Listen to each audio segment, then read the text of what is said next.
Baik, kita coba ulangi lagi terkait dengan PPK Ormawa. Sudah disosialisasikan ke setiap mahasiswa Ormawa yang ada di Universitas Subang. Nah, PPK Ormawa ini kalau misal kita lihat dari panduannya, eh, itu ada 13 topik, termasuk di dalamnya adalah topik bebas. Terus kalau misalkan nanti ada pertanyaan, Bu, satu universitas itu boleh ambil topik yang sama tidak? Misalkan Hima dengan BEM topiknya sama, desa sehat, boleh. Tetapi yang harus berbeda itu tentu saja nanti lokasinya. Dan catatannya berarti ketika lokasinya berbeda, maka dia akan memiliki potensi yang berbeda pula atau permasalahan yang berbeda pula sehingga nanti isi di latar belakang, isi permasalahan yang ada di subproposal itu juga akan berbeda. Topiknya boleh sama. Bu, berapa proposal nanti yang bisa diajukan, berapa subproposal atau berapa ormawa yang bisa mengajukan?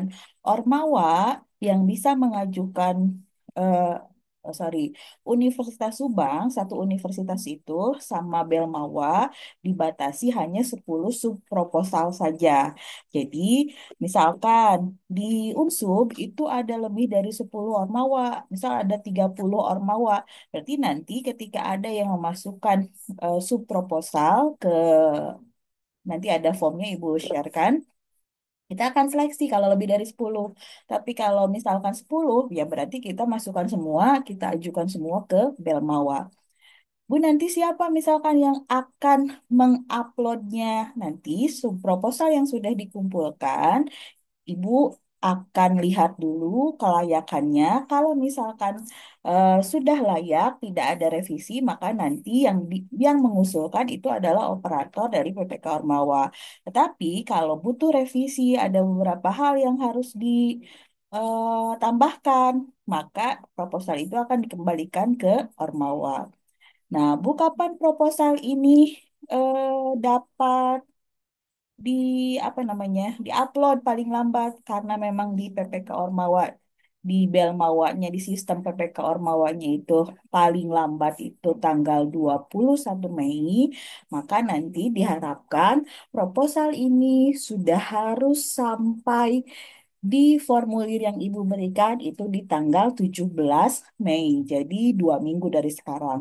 Jadi Ibu harapkan minggu ini itu semua Ormawa betul-betul observasi lapangan, terus sesuaikan kebutuhan-kebutuhan observasinya dengan yang ada di proposal, di subproposalnya. Nah, ingat pula bahwa yang harus ada di dalam subproposal itu adalah surat pernyataan kesediaan kerjasama dari Pemdesnya, pemerintahan desa atau kelurahannya. Jadi nanti ketika observasi, surat pernyataan ini sudah di-print sehingga dan ditanda tangan oleh pihak-pihak yang terkait di kampus dan ke desa itu tinggal minta tanda tangan kepala desanya saja yang bersedia untuk bekerja sama jika nanti proposal ini berhasil lolos dan didanai oleh Dikti. Nah, setiap subproposal itu pasti akan memperoleh dana maksimal, bukan pasti ya, proposal yang sudah dinilai layak oleh Dikti itu akan memperoleh bantuan maksimal sebesar 35 juta. Biasanya sih tidak 35 juta pas, tapi pasti ada pengurangan-pengurangan disesuaikan dengan RAB yang sudah disusun. Makanya kalau misal mau tidak ada pengurangan, membuat RAB-nya juga harus rasional. Nah, kemudian satu desa kelurahan itu ya, itu tidak boleh ada dua ormawa. Yang tidak boleh itu. Tapi kalau topik boleh sama, tapi tidak boleh sama desanya. Begitu. Nah, ini luarannya Ibu sudah tempo hari Ibu sudah apa namanya jelaskan bahwa luaran yang harus ditulis nanti di proposal itu ini cukup ini saja. Nanti sesuaikan topiknya. Jadi ini jangan ditulis sesuai topik yang dipilih, tetapi eh buku refleksi Ormawa memuat soft skill apa nanti ketika kita memilih topik digitalisasi. Misalkan soft skill dalam membuat konten untuk promosi wisata dan seterusnya begitu. Termasuk ini. Kanalnya kanal apa, langsung saja disebutkan, gitu ya. Poster ini posternya hasil program PPK Ormawa, terutama tentang misalkan dan seterusnya. Jadi nanti bahasanya diparafrase ulang, disesuaikan dengan judul serta topik yang diambil oleh masing-masing Ormawa. Nah, ini jangan lupa juga nanti di subproposalnya, Ibu kan sudah berikan template-nya ya. Itu tidak boleh dari 15 halaman. Jadi di luar lampiran ya. Jadi dari sini sampul sampai dengan rancangan biaya itu tidak boleh lebih dari 15 halaman. Tapi setelah lampiran itu tidak dihitung. Boleh misalkan Bu sampai sini pas 15 tapi lampirannya berarti 16 ya masalah gitu. Tapi kalau bisa sih jangan sampai di pas 15 ya 14 lah atau 13 gitu. Terus kertasnya 4 spasinya 1,5. Fontsnya Times New Roman, size-nya 12. Ibu sudah buatkan template-nya. Nah, nanti biodata itu tolong ditanda tangan basah terus di-scan. Termasuk si dosen pendamping pun dia harus punya tanda tangan basah di biodata yang diberikan ke ormawanya. Surat pernyataan kesediaan kerjasama tadi Ibu sudah bilang itu di stempel, jangan lupa sama kepala desanya. Selain tanda tangan basah kepala desa, stempelnya juga jangan lupa. Surat pernyataan ketua tim pelaksana Ormawa Ibu sudah tempelkan di template, tinggal nanti dilengkapi. Tanda tangan basah semuanya baru di-scan dan ditempelkan ke dalam subproposalnya. Jadi jangan scan-nya yang ditempel di Word, tidak. Tetapi semua satu lembar itu print out dulu, terus tanda tangan, baru di-scan satu lembar itu. Baru nanti ditempelkan di Word. Bukan tanda tangan kita yang ditempelkan di Word-nya ya, tapi satu lembar, satu halamannya itu yang ada tanda tangannya. Termasuk halaman pengesahan pun begitu. Jadi bukan tanda tangannya yang scan, tapi satu halaman pengesahannya itu yang di-scan yang nanti ditempelkan di dalam sub proposal begitu. Nah, sekarang kita ke eh, apa namanya? Template proposalnya. Ini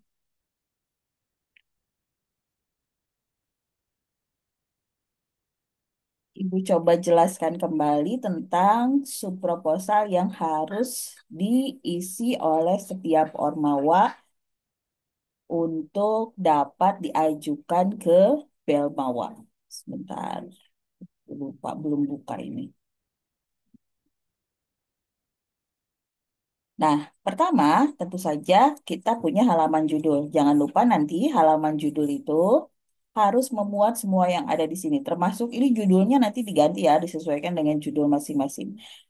Anggota jangan kurang dari 10 plus ketua itu jangan kurang dari 10, jangan lebih dari 15. Dan catatan harus ada satu minimal satu itu dari angkatan yang berbeda di bawah kita. Di bawah angkatan yang atau di atas angkatan juga sama. Pokoknya jangan angkatan yang sama gitu. Kalau sekarang kita semester 7 ya jangan ambil semester 8 tapi semester 6. Tapi kalau misalkan semester 5 misal, sorry. Kalau sekarang semester 8 berarti jangan ambil yang semester 10 tapi semester 6. Kalau kita semester 6 jangan ambil semester 8 lah risiko. Ambillah yang semester bawahnya lagi gitu. Terus nanti ada anggota yang lain prodi. Jadi meskipun dia dari dari himpunan mahasiswa prodi misalkan, tapi nanti sisipkan satu anggota yang di luar prodi tersebut. Terus dosen pembimbing NUPTK-nya ditanya, nanti dituliskan di sini. Nah, ini halaman pengesahan. Ingat tadi kita itu bentuk pelaksanaannya bukan tinggal selama program ya, tapi on off gitu. Jadi pilih yang B saja. Jangka waktunya 4 bulan kalau di proposal. Tetapi nanti Bu, kalau ada kepala desanya yang nanya, kita nginep nggak di sana? Selama masa KKN 1,5 bulan, kita mungkin tinggal selama program. Tapi setelah 1,5 bulan kita bisa on off. Jadi kita ambil yang on off saja. Jadi tinggalnya kalau kepala desa nanya, kita tinggalnya berapa bulan Bu? 1,5 bulan. Tapi di proposal kita tulis itu semua 4 bulan. Karena 4 bulan itu sampai dengan akhir PPK Ormawa ini selesai itu di 4 bulan. Nah ini ketua Ormawa ya, bisa Hima, bisa BEM, bisa UKM, dan lain sebagainya. Ini ketua timnya. Kemudian daftar isi nanti diisi setelah semua proposal selesai, isinya, subproposalnya selesai, ringkasan juga nanti diisi sesuai dengan subproposalnya. Ini judul, terus pertanyaan-pertanyaan ini seperti yang sudah Ibu jelaskan sebelumnya, ini juga dijawab berdasarkan hasil observasi lapangan yang akan dilaksanakan atau yang mungkin sudah dilaksanakan. Nah, jawabannya tuliskan dalam bentuk paragraf serapi-rapinya. Bisa minta bantuan AI lah ya untuk merapikan paragrafnya atau memparafrase paragraf itu biar bagus. Tapi ingat, dikti sekarang sudah canggih juga. Kalau misal kita pakai bahasa AI plek ketiplek itu pasti akan ketahuan. Kemudian ini juga sama, potensi masalah dan kebutuhan masyarakatnya sesuaikan dengan data yang sudah diperoleh saat observasi. Jawaban-jawabannya apa? Buatkan ke dalam paragraf. Bu harus satu paragraf? Tidak. Boleh berapa paragraf pun asal bisa menjelaskan sedetail-detailnya semua yang Ibu minta di sini. Gitu. Termasuk ini juga. Kemudian nanti rumusan permasalahannya apa? Ingat tadi, meskipun topik kita sama, antara ormawa yang satu dengan ormawa yang lain, tetapi rumusan permasalahan itu pasti akan berbeda. Kenapa? Karena potensi desa atau kelurahan yang dijadikan sebagai sasaran itu pasti akan berbeda. Jadi hindari rumusan permasalahan yang sama, termasuk solusinya juga jangan sampai sama. Begitu. Tujuan pun berarti kalau misalkan rumusannya apa ya tujuannya sesuaikan dengan rumusan masalahnya gitu. Nah, ini indikator keberhasilan seperti Ibu bilang diisi dengan indikator yang ada di dalam panduan. Apa Bu indikator yang ada di dalam panduan? Nah, misal kalau misalkan kita ambil topiknya itu smart farming, berarti indikator keberhasilannya ini. Tuliskan 5 indikator ini ke dalam tabel yang ada di sini. Terus, hasil observasinya mengatakan apa? Misal, kita sekarang indikatornya kan dibilang menguatkan kapasitas Ormawa melalui peningkatan hard skill dan soft skill. Sampai dengan hari ini, Ormawanya sudah punya hard skill atau soft skill tentang topik yang akan dikembangkan belum? Katakanlah, eh, hard skill Ormawa dalam membuat promosi itu belum terasah dengan baik. Misalkan seperti itu. Tapi nanti diharapkan setelah, jadi kan di sini ada sesudah program, Ormawa memiliki hard skill dalam membuat konten promosi, misalkan, atau dalam membuat IoT untuk smart farming yang cukup baik, misalkan seperti itu. Jadi sebelum dan sesudahnya diisi sesuai dengan hasil observasi. Misalkan yang kedua, diterapkan minimal satu ide smart farming di masyarakat.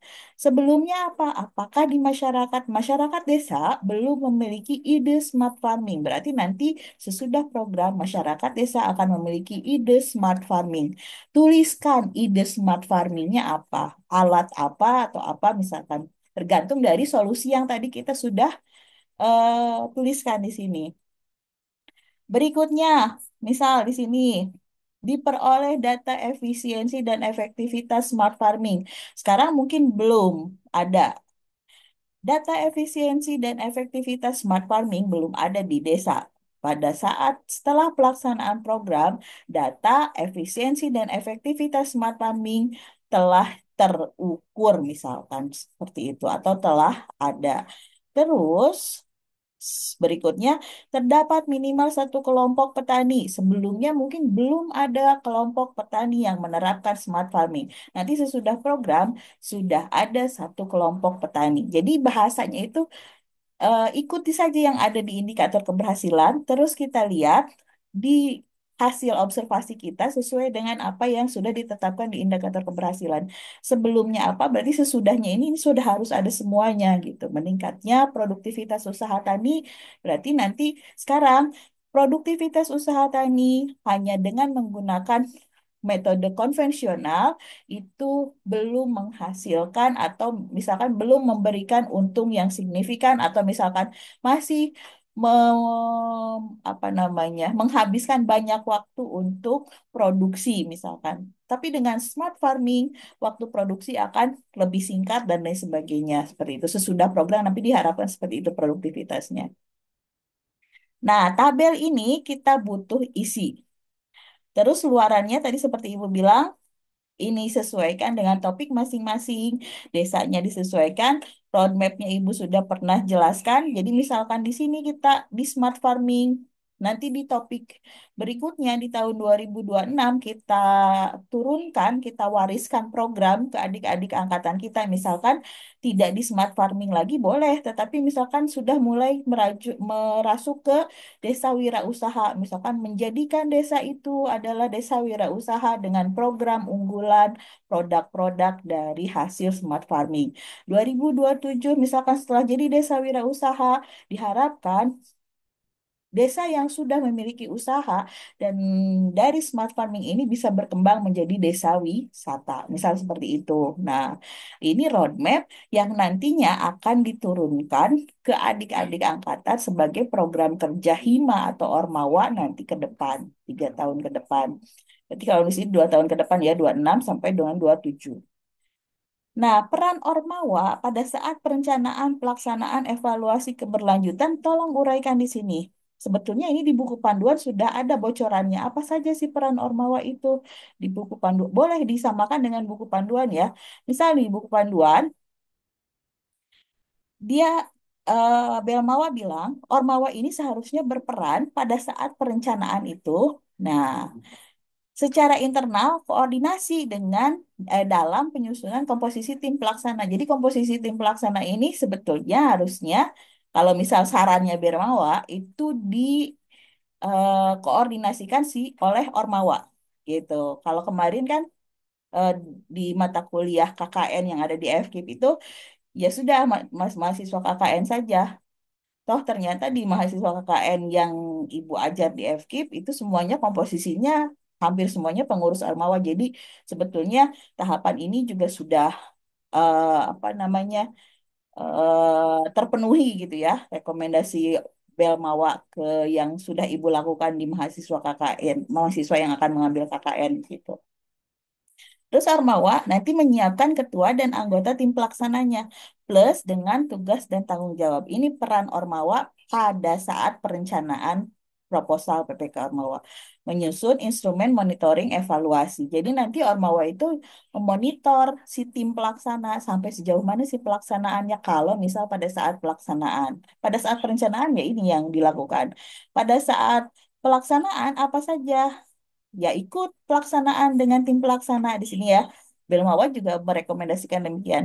Kemudian menyediakan fasilitasi support system kepada tim pelaksana. Jadi kalau misalkan tim pelaksana butuh bantuan koordinasi dengan dinas mana, tolong nanti Ormawa juga bantu tim pelaksana, support sistemnya, misalkan butuh tenaga dan lain sebagainya pada saat pelaksanaan program, Ormawa juga berkewajiban untuk turut serta di situ.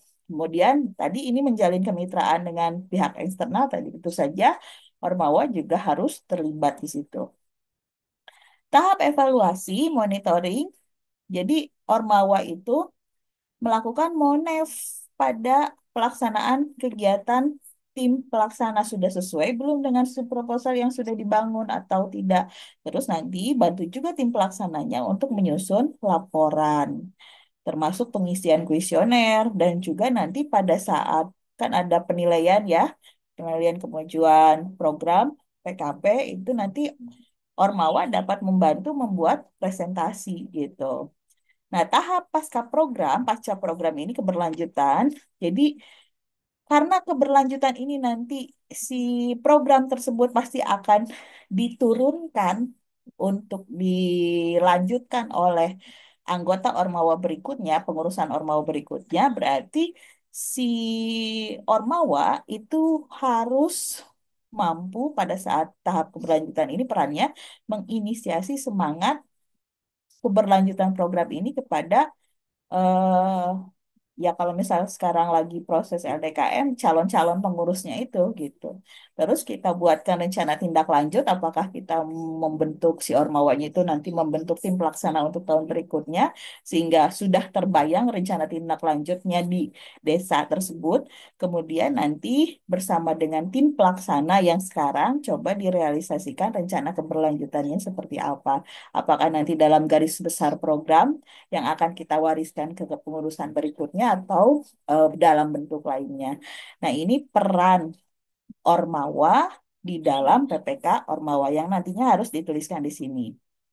Jadi bahasanya boleh nanti ikuti bahasa yang di sini, tetapi jangan pleketi-pleketi juga. Dibuatkan parafrasenya.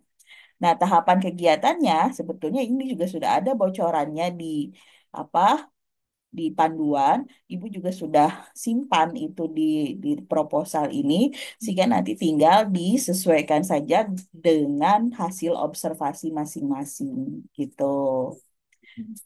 Jadwal kegiatan, ingat 4 bulan. Kegiatan pertama misalkan kita ngapain, sosialisasi. Kegiatan kedua kita misalkan, ini garis besarnya saja ya, jangan semua yang ada di sini disimpan di jadwal.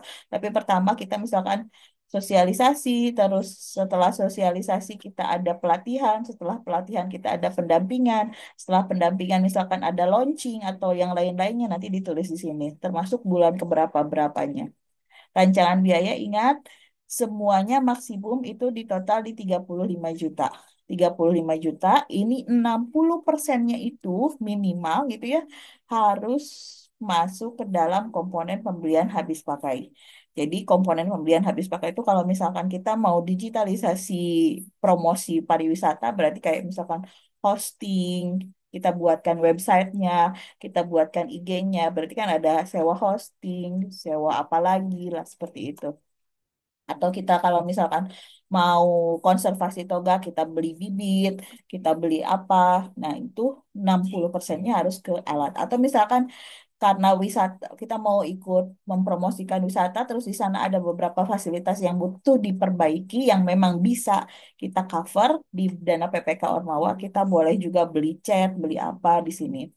Ingat, harga satuan setiap komponen yang kita beli itu tidak boleh lebih dari 1 juta. Harus kurang dari 1 juta. Gitu. Nah, lampirannya jangan lupa tadi sudah Ibu bilang, print out, tanda tangan, baru scan, baru tempel di sini. Jadi jangan tanda tangannya yang ditempel di sini, tapi print out dulu. Ini surat keterangan kerjasamanya sudah Ibu lampirkan di sini.